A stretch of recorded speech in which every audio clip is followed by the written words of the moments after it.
Hello students, let's continue with our discussion on speech mechanism. In the previous session, we have discussed how the pulmonic aggressive airstream mechanism initiates the airstream for speech production. So now what happens next with that airstream? That is the point of discussion today. Let's first recapitulate what we have done so far. In the previous session, we had a brief introduction with what speech mechanism is. It is like this: the organs of human body that produce speech sounds are called the organs of speech, and these organs of speech can be divided into three groups. The way in which these three groups or three systems work together to produce speech is called speech mechanism.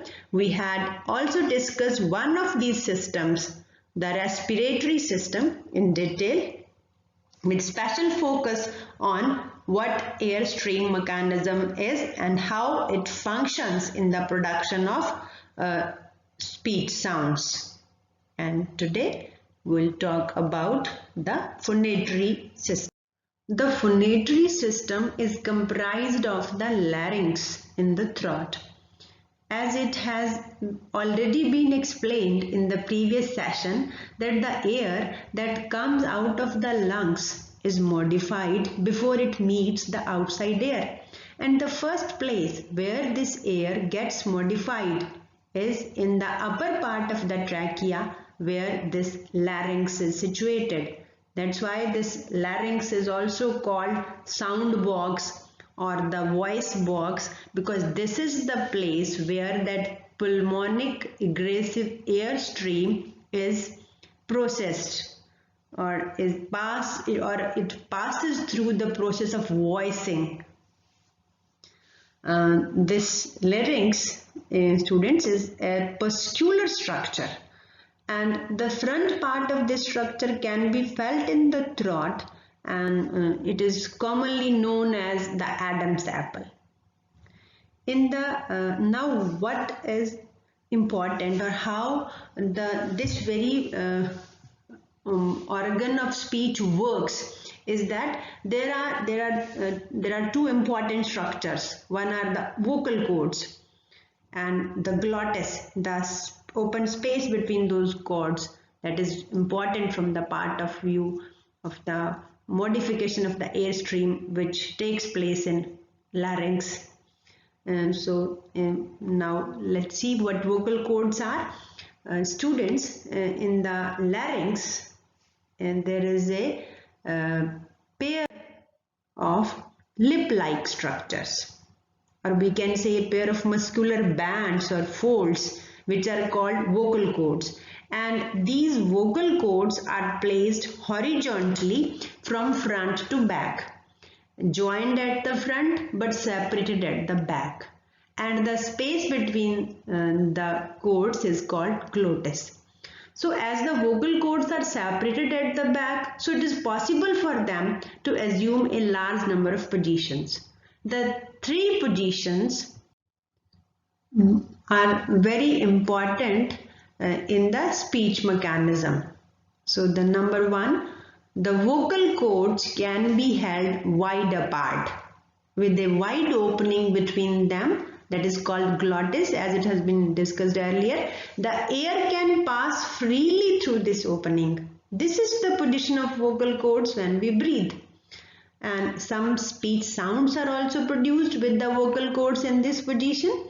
During the production of these sounds, we cannot hear any humming when we plug our ears with our fingers, or we place the palm of the hand on the throat. The point is that when we produce certain speech sounds, the vocal cords are drawn far away from each other, and the air passes through the wide open glottis without affecting the vocal cords. Such sounds are called voiceless sounds. Students, I repeat, when the vocal cords are held wide open, the sounds which are produced at that time, what happens that the air which passes through the glottis, it doesn't disturb, it doesn't affect the vocal cords, and so these sounds are called voiceless sounds. And there are 9 sounds in English speech which are categorized as voiceless sounds.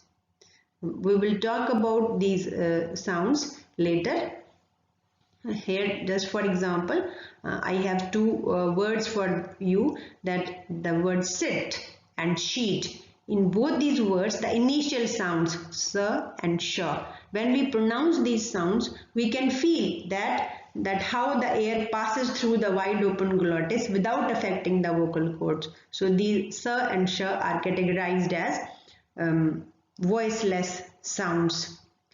The second position that the vocal cords can assume is one in which they are held loosely together.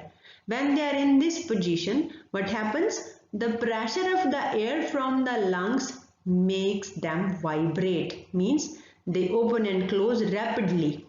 So the sound produced when the vocal cords vibrate, they are called voiced sounds.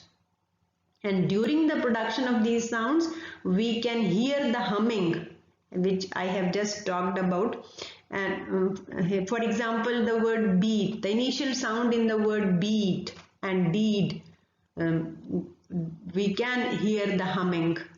So these are categorized as voiced sounds, and in English all the vowel sounds are voiced and 15 consonant sounds are voiced. We'll talk about vowel and consonant sounds in detail in the next sessions when we talk about the classification and description of sounds. Now the third position of the vocal cords that is important from the point of view of the modification of the airstream in the larynx is that the vocal cords can be held tightly together. So the glottis is closed and no air can escape through it. This is the position that the vocal cords take when we eat or drink to prevent food or liquid from entering the windpipe. And from this position, if we draw the vocal cords apart suddenly, we produce an explosive sound that is called glottal stop. It can occur before a forceful articulation of some words beginning with vowels. For example, aunt, and, up. I'll repeat, students, that in this position when the vocal cords are tightly closed and if we draw the vocal cords apart suddenly, what happens? We produce an explosive sound, and that explosive sound is called glottal stop. And where it can occur? It can occur before the forceful articulation of words with the initial vowel sounds. For example, the words aunt, and up. So, students, apart from helping us to articulate voiceless and voiced sounds, the vocal cords perform one more important function. That is that the rate at which, the speed at which they vibrate, it determines the pitch of our voice. That is to say, when the vocal cords vibrate slowly, our pitch is low. When they vibrate rapidly, our pitch is higher. So students, this is how the process of voicing or the process of phonation takes place in the larynx with the changing positions of vocal cords. So this is all about the function of phonatory system in the speech mechanism. In the next session, we'll talk about the articulatory system, that how it works in the production of speech sound. That's all for today. Thank you.